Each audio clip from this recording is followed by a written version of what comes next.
जय हिंद दोस्तों,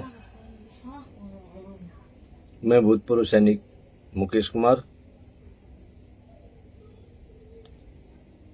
आज आपके बीच में कुछ ऐसे मुद्दे लेकर के आया हूं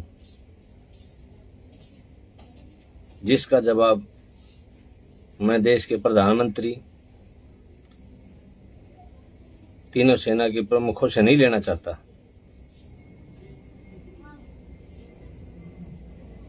मैं जवाब भारत देश की जनता से लेना चाहता हूं, उन लोगों से लेना चाहता हूं जो हमारे देश के सैनिकों के बारे में अभद्र टिप्पणियां कर रहे हैं। बहुत सारी ऐसी बातें हैं जो आज तक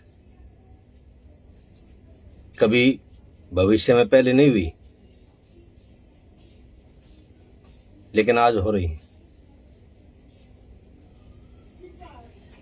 मैं आज देशवासियों को बताना चाहता हूं, देश एक बहुत बड़े षड्यंत्र के माध्यम से एक गुलाम बनाने की प्रक्रिया है और इसमें मेरे उन नौजवान साथियों से भी मेरी अपील है कि वो देश की प्रॉपर्टी को ना जलाएं। ये देश की प्रॉपर्टी हमारी प्रॉपर्टी है। ये किसी भी नेता की नहीं है, किसी भी सेना प्रमुख की नहीं है। ये हमारी देश की प्रॉपर्टी है और देश की धरोहर को संभाल के रखा जाता है, उसे जलाया नहीं जाता। बहुत सारे ऐसे पहलू हैं, बहुत सारे हमारे सेना प्रमुख हैं जो ऐसी ऐसी बहुत ही शर्मनाक बातें बोलते हैं जिसकी वजह से मुझे बहुत दुख हुआ। क्या जानते हैं हमारे सेना प्रमुख, देश के नेता, कि एक देश का जवान का दूसरा जन्म तब होता है जब वो सेना में भर्ती हो जाता है। वो वहीं से उसका अग्निपथ शुरू हो जाता है और ये अग्निपथ जब तक वो मर नहीं जाता तब तक वो अग्निपथ पे ही रहता है, अग्निवीर बन के ही रहता है। अब ये कौन सी नई स्कीम है जिसके माध्यम से ये अग्निपथ पे चलाना चाहते हैं? वो अग्निपथ के बारे में सोचने से पहले या कोई ऐसी स्कीम बनाने से पहले जो हकीकत में अग्निपथ पे चलने वाले जो सैनिक हैं, कुछ उनसे भी पूछ लो कि वो क्या जीवन जीते हैं। मैंने 20 साल देश में सेवा की है और देश की सेना में रह करके बहुत सारे ऐसे काम किए हैं जो मेरे ज़मीर ने गवारा नहीं किए, लेकिन कुछ पारिवारिक मजबूरियों की वजह से हमें उनको अनदेखा करना पड़ा, अपने ज़मीर को मारना पड़ा और वो काम करने पड़े। ये सारी बातें जो मेरे सेना प्रमुख बैठे हैं उनको पता है। पीछे भी कई बार फौज के बारे में कुछ हमारे सैनिकों ने बताने की कोशिश की गई, उनको सेना से निकाल दिया गया, जबकि उनको न्याय मिलना चाहिए था, लेकिन उनको न्याय नहीं मिला। क्योंकि जब न्यायपालिका ही इन लोगों के साथ मिलकर के काम करेगी तो हम क्या उम्मीद रखें इस देश से कि हमें न्याय मिल जाएगा। आज भारत देश की न्यायपालिका चुप है। क्या देश के नेता देश की सुपर पावर न्यायपालिका से बड़े हैं? मेरा सवाल है ये इन लोगों से नहीं है, मेरा इस देश की जनता से है कि अगर कोई गलती करता है और सजा देने वाला भी गलती करने वाले के साथ में खड़ा हो जाता है तो न्याय कहां मिलेगा? मैंने बहुत सारे ऐसे पहलू बना करके तैयार रखे हैं जो मैं नहीं कहना चाहता, क्योंकि ये मेरे देश का मामला है, ये मेरे देश का इंटरनल मामला है। और अगर ये पहलू उजागर करने पड़े, अगर ये लोग ऐसे ही चलते रहे तो ये पहलू उजागर करने पड़ेंगे। तो कोई भी मां, कोई भी बहन, कोई मां अपने बेटों को, कोई मां अपने बहनों भाइयों को सेना में नहीं भेजेगी। हमारे बहुत से सैनिक हैं। आप सैनिकों को बोलते हो कि तुम्हारे को तनख्वाह मिलती है, तुम्हारे को मेडिकल मिलता है, तुम्हारे को कैंटीन फैसिलिटी मिलती है। ये कैसे मिलती है, कभी इसके बारे में जानने की कोशिश की है?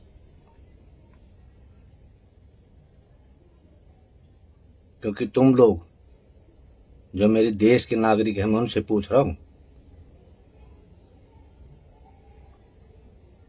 तुम लोग घर में बैठ करके एक एजेंडा चला सकते हो, देश की सरहद पर जाकर के गोली नहीं खा सकते।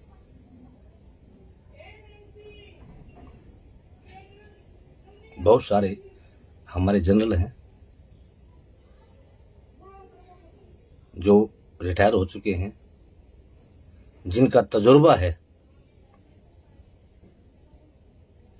ये जो आज हमारे तीनों सेना प्रमुख बोल रहे हैं कि अग्निवीर एक अच्छी स्कीम है, तो मैं अपने तीनों सेना प्रमुखों से कहना चाहूंगा कि माननीय साहब, यह स्कीम मेरे जवानों को समझाने से पहले भारत के उन भूतपूर्व सैनिकों को समझाओ जिन लोगों ने अपना जीवन देश को समर्पित किया। ये उस बात को नहीं समझाएंगे क्योंकि इन लोगों को पता है, ये जानते हैं। और जो आज हमारे सेना प्रमुख धमकियां दे रहे हैं, इन आंदोलनकारियों को हम सेना में नहीं लेंगे, तो मान्यवर, मैं आपको बताना चाहता हूं, आज से पहले भी जो भर्तियां हुई हैं, उन भर्तियों में भी पुलिस वेरिफिकेशन हुए हैं। बगैर पुलिस वेरिफिकेशन के आज तक मेरे 50 साल से ऊपर उम्र हो गई है, आज से पहले कभी भी बगैर पुलिस वेरिफिकेशन के सेना में कोई नहीं गया। जिस देश में न्यायपालिका पुलिस की बातों पर भरोसा नहीं करती, उस देश में देश की छोड़ो, विश्व की एक सबसे बड़ी सेना है। ये ताकत में चौथे नंबर पे और लड़ने में विश्व में पहले नंबर पे है। जो सेना मर सकती है, लेकिन कभी भारत की सेना ने कभी पीछे कदम नहीं हटाई। उन सैनिकों के बारे में ऐसी अभद्र टिप्पणी करने वाले से पूछता हूं मैं कि आपके परिवार में कितने फौजी हैं? अगर हैं तो उन फौजियों का विवरण लेकर के आइए, मैं आपसे आमने सामने मिलकर बात करना चाहता हूं।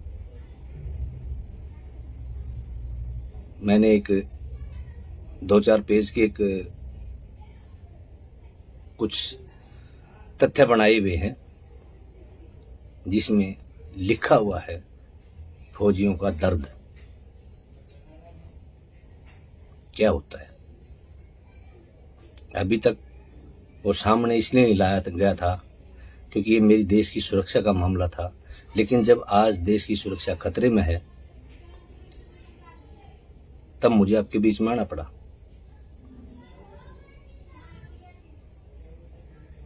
एक फौजी जब जन्म लेता है, रिटायर होता है, मर जाता है, जब वो मर जाता है तब वो उसका आखिरी अग्निपथ होता है जिसमें वो जल जाता है। आप क्या अग्निपथ अग्निपथ के नाम के नारे लगा रहे हो? ये अग्निपथ नहीं, अग्निपथ तो जिसने सेना में भर्ती होने के लिए लाइन में लग करके जो सेना में भर्ती चला हो गया और पहले दिन जिस दिन वो अपनी यूनिट की तरफ या अपने ट्रेनिंग सेंटर की तरफ जाता है, वहीं से उसका अग्निपथ शुरू हो जाता है और आखिरी खत्म उसका अग्निपथ तब होता है जब वो मर करके अग्नि में समा हो जाता है। तो मैं बहुत सारी ऐसी बातें हैं जिनको लेकर के अगर मेरे देश के सेना प्रमुख और ये तानाशाही सरकार, मैं इसको तानाशाही सरकार कहना चाहूंगा, किसान आंदोलन में मैंने देखा है और पहले आंदोलन हुए उसमें भी देखा है, जाट आरक्षण में भी देखा है, बहुत से ऐसे आंदोलन हैं जिसमें मैंने देखा है तोड़ फोड़ आगजनी कोई करके खुश नहीं है। लेकिन जो ये हमारे देश के नेता हैं, ये आम पब्लिक को भड़का करके इस देश में उपद्रव और आगजनी करवाते हैं। कोई नहीं करके खुश है। क्या आप अपने घर को आग लगा सकते हो? ये भी लगा के खुश नहीं है। इसलिए मेरी सभी अपने उन नौजवान साथियों से अपील है जो आज इस आंदोलन का हिस्सा हैं, ये देश की धरोहर है, इसे बर्बाद ना करें, शांति से अपना आंदोलन करें और उस आंदोलन को कामयाब करने के लिए आंदोलन करें, ना कि उसको विफल करने के लिए, क्योंकि सरकारें चाहती हैं इनको दमन करने के लिए। इनके पास बहुत पावर है, सेना की पावर इनके पास है, अर्धसैनिक बलों की पावर इनके पास है, पुलिस की पावर इनके पास है। निहत्थे जो हमारे गरीब भाई हैं, जो हमारे बच्चे हैं, वो खाली हाथ है और मरना, ऐसी मौत मरना मैं उचित नहीं समझता। आप इस देश में आए हैं और सेना के नाम से अगर आप करना चाहते हैं तो बॉर्डर पे जाकर के मरो, उसकी एक अलग ही पहचान होती है। हमारा दुर्भाग्य रहा कि कारगिल की लड़ाई में हमें वो मौत नसीब नहीं। हमने अपनी आंखों से देखा है हमारे कितने साथी हमारे सामने से जो जिंदा गए थे और मुर्दा बन करके वापस आए थे।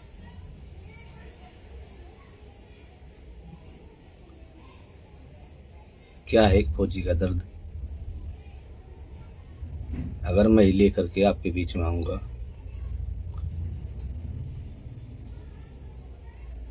तो कोई भी, पूरे भारत देश की जनता से मेरी अपील है,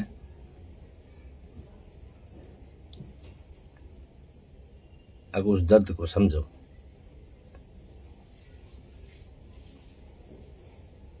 और जो ये कहता है अगर भाई मैं आकर के बात करना चाहता हूं,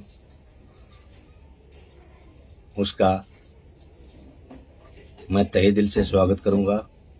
अगर मेरे सवालों का उसने जवाब दे दिया, उसमें मैं सभी को, पूरे देश की जनता से कह रहा हूं, नेताओं से कहने का मेरा कोई औचित्य नहीं है।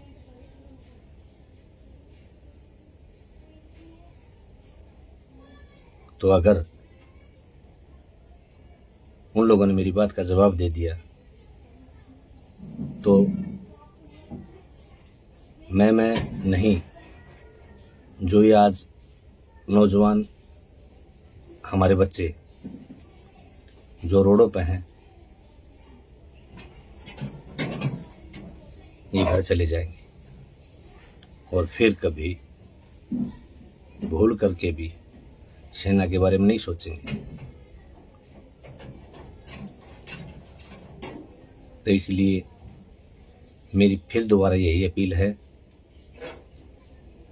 कि जो हमारे नौजवान बच्चे हैं, अपना भविष्य खराब ना करें, देश की संपत्ति को ना जलाएं, क्योंकि ये नेता तो भड़का करके साइड हो जाते हैं। मरता है कौन? एक आम नागरिक। नेता आज तक इस देश में कभी नहीं मरा, देश के सेना प्रमुख कभी नहीं मरे, देश के मुखिया कभी नहीं मरे, मरता है एक जवान।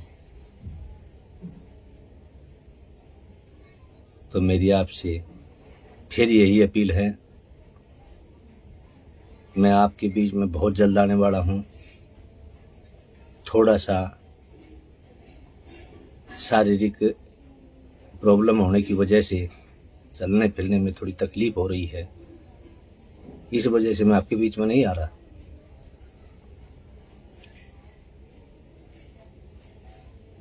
और बहुत जल्द मैं आपके बीच में आने वाला हूं। और